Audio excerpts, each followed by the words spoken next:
Magandang araw po, si Mike Anyayahan ito. May nagtatanong sa akin kung kung masama bang mag-post ng karangyaan sa social media. Or kung masama bang mag-flaunt o mag-show off ng mga possessions sa social media. Dahil napapanahon yung issue. At ngayon na pag-uusapan din kung hindi naman galing sa masama yung karangyaan mo o yung pagbabago ng buhay mo o yung asenso mo o pagganda, may problema ba doon? Kasi sa mga nagdaang taon, biglang dumami yung nagpo-post ng mga ng mga may bago silang sasakyan, bagong gadget, bagong bahay at lupa, or mga travel activities at ano pa man nandiyan yung may mga nagpo-post o nagpo-flaunt ng mga mga designer label at ano pang mga mamahaling mga gamit na hindi nabibili ng pangkaraniwang tao at kanya-kanyang level yan may marangya, hindi naman karangyaan, pero at least may bago may kasosyalan, sabihin natin, may mas marangya at mas marangya pa at pinakamarangya, parang iba-iba ng level. Pero all in all, ang tawag diyan ng mga taong walang-wala ay kayabangan. So ngayon may nahahating opinion sinasabi ng mga nagpo-post ng mga ng mga possessions nila or mga mga holidays nila. Wala naman daw masama sa ginagawa nila kasi karapatan daw nila 'yon, so speaking of karapatan, dapat alam natin yung salitang karapatan. Ang karapatan at kalayaan ay magkaiba. Kasi ang kalayaan ay isang karapatan. Pero ang kalayaan ay hindi absoluto. Hindi tayo pwedeng maging completely malaya dahil makakasagasa ka ng kalayaan ng iba. Hindi pwedeng malaya kang gawin yung gusto mo kahit bawal. Hindi pwedeng malaya kang makaagrabyado ng iba basta trip mo lang, hindi. So may limit ang kalayaan, So pinipili kung anong kalayaan. Kaya nga tinatawag na karapatan. Bakit? From the word nararapat, kung ano yung nararapat sa tao, di ba? So pag sinabing nararapat, ano yung dapat mayroon ng tao, mayroon ng bawat isa. At yung nararapat na yun yung nagre-regulate sa atin, at likas sa atin yun, na kahit wala ang mga batas, ibig sabihin nadudun na. Halimbawa, paghinga, di ba? So karapatan nating huminga, di ba? So yun, may karapatan tayong gawin yung gusto natin, pero mayroon tayong boundary para para maging harmonious ang pamumuhay ng lahat. Kahit sa animal kingdom ganyan. Hindi lahat ng hayop walang rule sa kanila. Hindi lahat ng hayop malayang gawin ang gusto niyang gawin. sila na mismo ang nagtatakda kung anong limit nila. Hindi naman tayo makakakita dyan ng ano, no? ng hayop na gusto niyang tumalon sa bangin para i-test kung lumilipad siya pero wala siyang pakpak. No?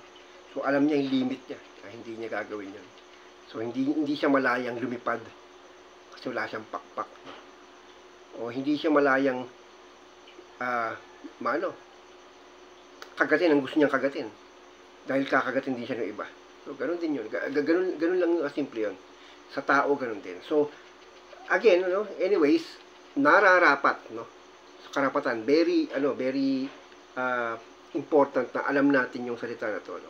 Kasi ginagamit ito ng isang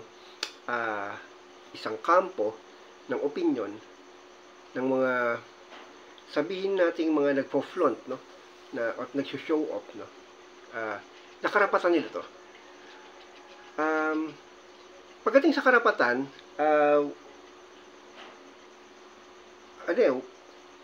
wala tayong specific na na provisions diyan tungkol sa pagpo-flaunt. No? Pero malaya kang gawin 'yan, no? Kaya lang yung sasaway sa iyo o yung magagalit sa iyo, malaya rin siya. So dapat maintindihan niyo 'yon. At bakit kasi nasaway? At sabi mo, karapatan ko to, bakit kasi nasaway? Kasi maaring may hindi nakikitang angulo, no? So you have to to put yourself on someone else's shoes muna para maintindihan mo yung isang panig, no? So sa panig ng mga nagpo-flaunt, ang nakikita nila yung sarili nila. Yung sabing karapatan yon, no? Kalayaan nila yon. Oh, sige. Kung wala kang nasasagasaan. At paano ka nakakasagasa sa pagyayabang, di ba?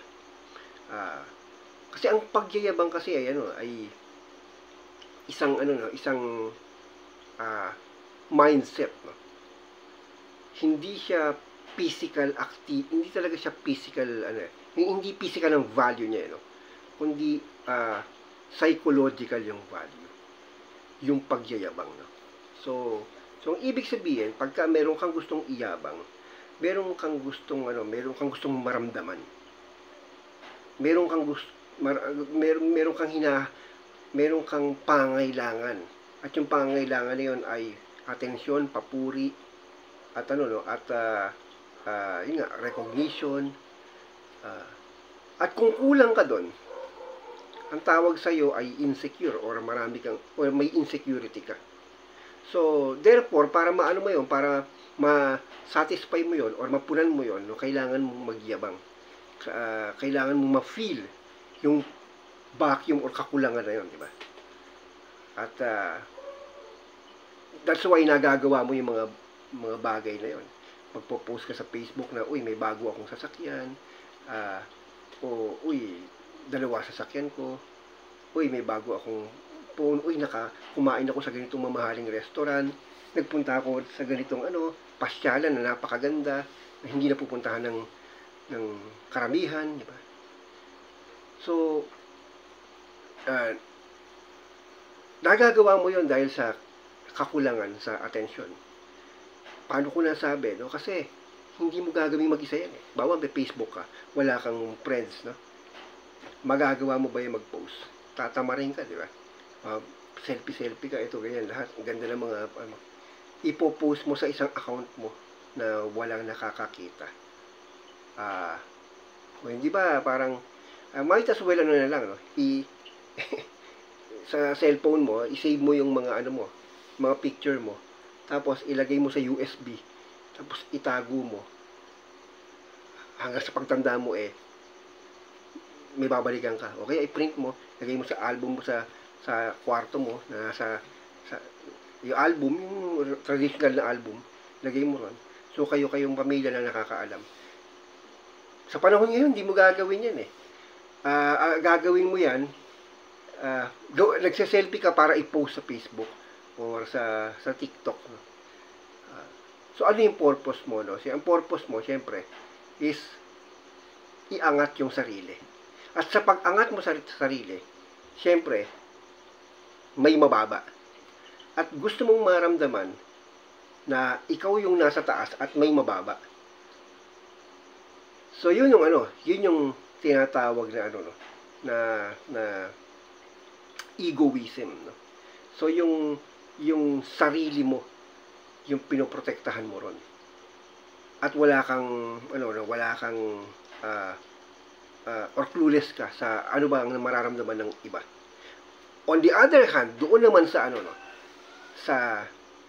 sa quote-unquote mababang uri kumpara sa'yo.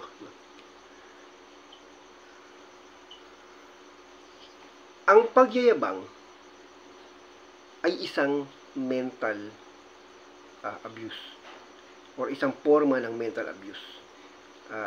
So baka hindi nalalaman ng mga nagyayabang na okay, physically walang abuse doon, pero mentally or psychologically may abuse. Bakit, no? Kasi nabubuhay tayo sa isang lipunang hindi naman pantay-pantay. Nabubuhay tayo sa hierarchical na lipunan na may mga social classes, no? Na may mataas at may mababa, may mayaman, may mahirap. At ang mahirap, perennial yung problem niya at hindi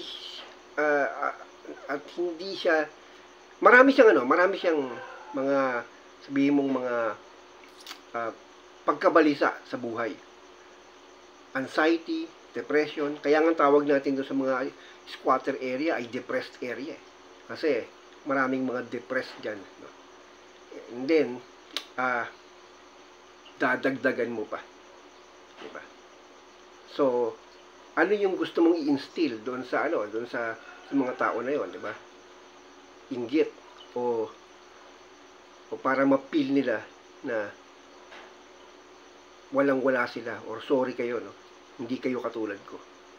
You don't deserve this kasi tamad kayo o kasi mahirap kayo o kasi hindi kayo gumaya katulad ko na may diskarte o nagkaroon ng pagkakataon na ganito. So, lalo mo lang binabaon. So, ang mental abuse yun.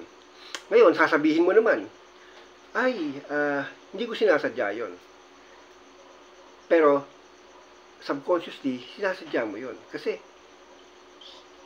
hindi mo nga gagawin yun nang walang audience. Hindi ka magpo-post ng walang audience. So, kaya doon sa tanong na, masama bang mag-post, no? O mag-flaunt, no? Ng karangyaan mo sa social media. Hindi.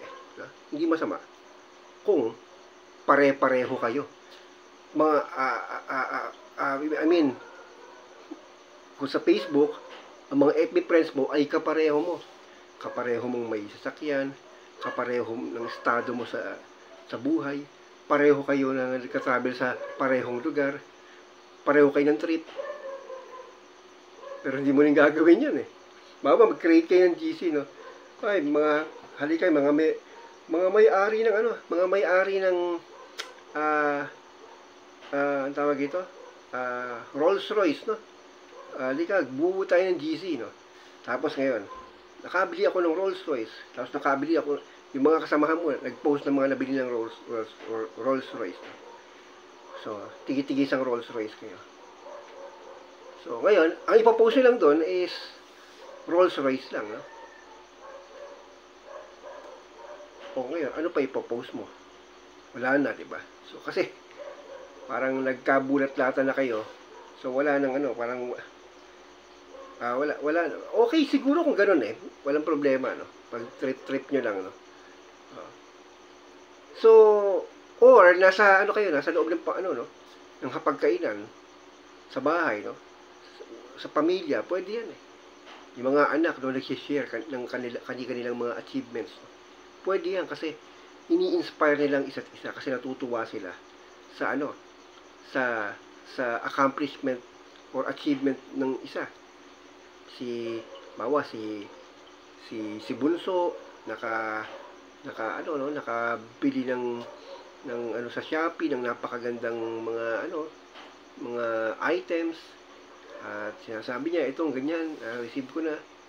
At si ate naman, oy, nakabili ng bagong gadget, o hindi sila nag-iinggitan, kundi natutuwa sila sa isa't isa, di ba? Pasok yun, ganun. Pero outside, sa pamilya, iba yon, iba na. Kasi sa pamilya, pare-pareho kayo. Iisa ang estado nyo sa buhay. Pero paglabas mo, out there, nandyan ang tunggalian ng uri. At ang sa inaakala mo, katulad mo, yung nakakakita sa mga ginagawa mo, nagkakamali ka. Kasi pag lalo na sinabi mo social media, iba-iba ang mga tao dyan. No? So ngayon, babansagan mo yung yung walang-wala o yung mahirap ng inggit lang yan, inggit. Paano iniinggit mo? Diba? Ganon. So, talagang maiinggit. No? Mamamatay pa sa inggit. At baka pumatay pa sa inggit. At yun yung hindi natin dapat na pinopromote. Hindi natin dapat pinopromote yung inggit. Yung hindi kasalanan nung naiinggit, kung bakit siya naiinggit. No? So, may maraming factor yan, di ba? Unang-una, di ba? Bakit siya nagkaroon ng ganung feeling, di ba? Dahil may mayroong nagpapaigting ng division or gap sa sa social classes. So, yun ang pinakapulot dulo kung bakit merong inggit kasi merong social classes. May mataas at may mababa sa lipunan, no? May mayaman at may mahirap. Yan ang pulot dulo. Kasi kung lahat tayo ay mahirap, hindi natin maiisip yung kayamanan Pero kung lahat tayo ay mayaman, hindi natin maiisip yung kahirapan Pantay-pantay lahat tayo. Walang competition doon. Lahat cooperation. Pero dahil sa dahil sa hindi pantay na hindi pantay ang lipunan, nandiyan ang tunggalian, nandiyan ang competition, nandiyan yung parang talangkaan, yung alam mo yung utak talangka na hilahan pababa, tapakan na lang, or pag hindi mo yung isang talangka, tatapakan mo yon. So therefore makakaapak ka ng tao. So ang kayabangan ay ay isang uri ng pagmamataas. Maraming klase ng pagmamataas. Merong pagiging matapobre, merong mapang-api, merong yung parang oppression, merong slavery, merong bullying, at pagyayabang. Bahagi yung pagyayabang ng pagmamataas. Ang bullying ngayon pinagbabawal na. So yung bullying physical yan Meron din psychological bullying, di ba? Pero ibang nilalang naman itong kayabangan. At hindi natin dapat ito nile-legitimize. Hindi dapat natin normalize ito. Dahil ang kayabangan ay starting point lang yan ng pagiging oppressive ng isang tao, ng pagiging mapanupil o mapang-api ng isang tao. Nagsisimula sa kayabangan hanggang sa magiging matapobre, hanggang sa magiging bully. Nag-i-evolve yan. So kaya, kumbaga sa yung kayabangan, baby bully ang mga yan. So hindi na dapat pinapalaki yan. Kumbaga sa mga lamok, kiti-kiti pa lang dapat pinapatay na natin yan. So, patayin natin yung kayabangan. Kung magpo-post ka sa social media o mag-show off ng karangyaan, malalaman kasi kung intentional o hindi. Kasi kung hindi, alam naman ng tao na ito ka talaga, yun ka talaga. At ikaw, clueless ka na meron kang sinasagasaan, mararamdaman ng tao yun. Kahit na magkaiba kayo ng ng uh, ng uri, no? Diba? Ng estado sa buhay. At nararamdaman din ng tao yon kung nagyayabang ka, kung fini-fill in mo yung yung insecurity mo. Kaya warning ito sa mga sa mga hindi mapigilan ng pagpo-post ng karangyaan sa social media. Hindi ito tungkol sa inyo, no? Social media yan, no? Para bang public yan. Hindi lang kayo ang nandiyan dyan. So, maging sensitive tayo. Ika nga, know your privilege. Tulad ng halimbawa, baha, nakakita mo, may mga tinangayang ng mga bahay nila. Tapos, wala makain, no? Tapos ikaw naman, wow, selfie sa yate mo doon sa lugar na kung saan binaha ka. Oh, I'm safe, no? I'm in my yacht. But know your privilege, no? Kasi yung makakakita niyan, most probably hindi lang katulad mo.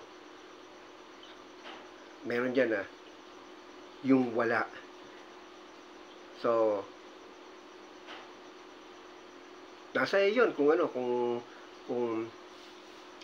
anong trick mo, as long as hindi ka nakakasagasa ng iba. At nakakasagasa ka ng iba sa simpleng pagpo-flaunt. Hindi siya private activity yung pagyayabang. Social ang character ng pagyayabang. It's one way of saying nasa taas ako at nasa paanan kita. Nakatapak ako sa iyo. At sabi naman ng iba, huwag kang aapak ng iba. Huwag mo kong tapakan. Ganon. Hindi private, kaya huwag niyong gawing mindset na ang kayabangan ay isang private moment or private ano ba to? Endeavor, parang ganon. Ayun, sa nagtanong sa akin, no, kung masama ba 'yon. Ikaw lang magsabi kung masama ba 'yon. Kasi hindi dahil walang nagre-react hindi masama. Karamihan diyan tahimik lang, no. Pero baligtarin mo, subukan mong ikaw yung walang-wala. No? At sa harap mo, no, merong gumagawa ng gano'n. Alam mo na yung sagot. So, huwag tayong maging mapang-abuso physically at mentally or psychologically. Maging sensitive tayo at dapat alamin natin kung paano tayo magiging kaaya-aya sa ibang tao dahil no man is an island, no? Kailangan natin ng isa't isa. Huwag tayong magtadyakan, huwag tayong magtapakan. As much as possible, no? Patayin natin yung egoism sa katawan natin. Yan ang sisira sa atin. Yan ang sisira sa sarili mo. Yan din ang sisira sa lipunan. Sabi nga ni Ryan Holiday, ego is the enemy. Hanggang dito na lang po. Ito po si Mike Kanyayahan. May the force be with you.